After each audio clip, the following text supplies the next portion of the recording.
For the interactive advanced concept assignment this week, we did the vinegar baking soda rocket experiment. So this video will discuss why the acid-base reaction occurs in the vinegar and baking soda rocket experiment.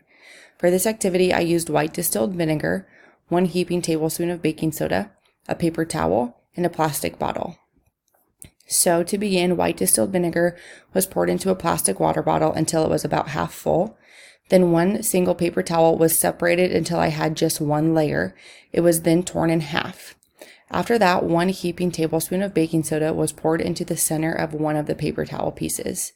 The paper towel was then folded around the baking soda so that it formed a snug bundle. The bundle needed to be small enough in order to fit through the opening of the plastic bottle. After this was completed, I took the plastic bottle and the bundle of baking soda outside. The baking soda bundle was then pushed into the bottle, the cap was placed on the plastic bottle loosely, and then the plastic bottle was shaken and quickly sat down. And this is the result.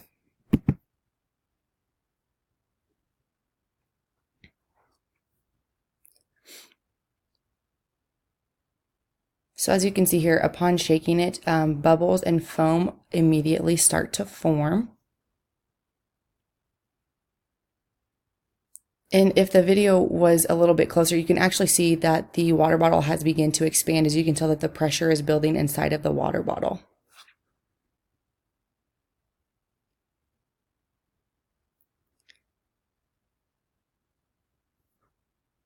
So this did not quite go as planned, as you can see.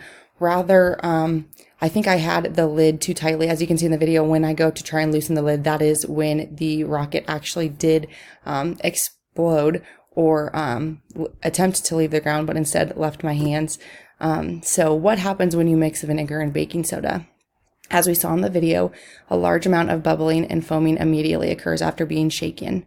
The bubbles and foam are filled with carbon dioxide gas that is being released by an acid-base reaction. Vinegar is acetic acid dissolved in water.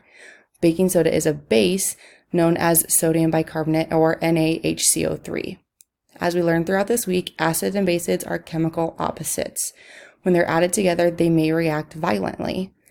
So when vinegar and baking soda are mixed together, hydrogen ions in the vinegar react with the sodium and bicarbonate ions in the baking soda. The result of this initial reaction is 2 new chemicals, carbonic acid and sodium acetate. Then a decomposition reaction occurs. So the carbonic acid, which is unstable, formed as a result of the first reaction, immediately begins to decompose into water and carbon dioxide gas.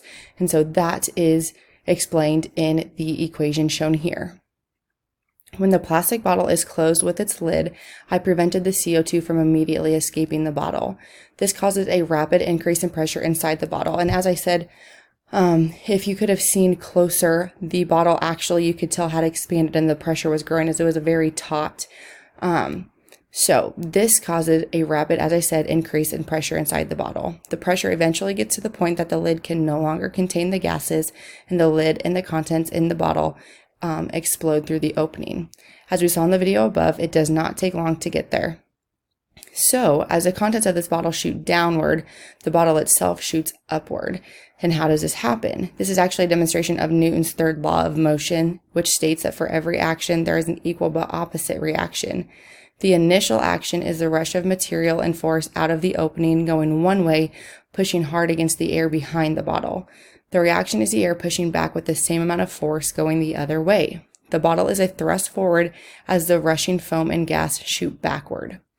So after having this happen the first time, we actually went ahead and redid the rocket experiment, and this time, rather than putting the lid on tightly, I just barely put the lid on.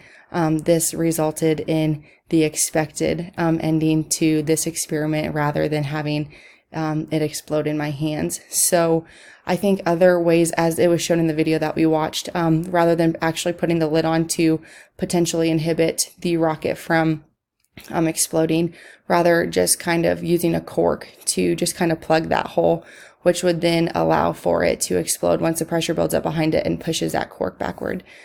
So overall, didn't get the result that I wanted the first time, but the second time it definitely worked how we were hoping. So thank you.